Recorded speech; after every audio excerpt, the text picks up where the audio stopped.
"Are you going to arrest my finger?" were the words uttered by 25-year-old Martu man Lance Stewart before he was shoved to the ground twice by officers and tasered.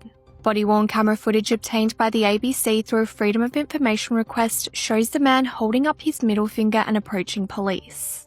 Police told Mr. Stewart they would be issuing him with a move-on notice because of antisocial behaviour and asked him for identification, which he produced and handed over. After about 2 minutes of waiting, he reached for his identification and was told "let go" and then "leave her alone" by Sergeant Richard Busby, who then pushed Mr. Stewart back from the female officer holding his identification document. Mr. Stewart then asked the officer why they were touching him, after which he was forcefully shoved to the ground by Senior Constable Michael Gordon. Mr. Stewart was told to stay on the ground before he got up and slowly walked back to the group of officers with his cap in his hand. Senior Constable Gordon told him "stop, enough," and then shoved him to the ground a second time, this time forcing him to fall back several metres. "You're going to get arrested," Sergeant Richard Busby said. Mr. Stewart then slowly approached the officers and said, don't touch me, boss," as he took his shirt off. He was then tasered by Sergeant Busby and collapsed to the ground.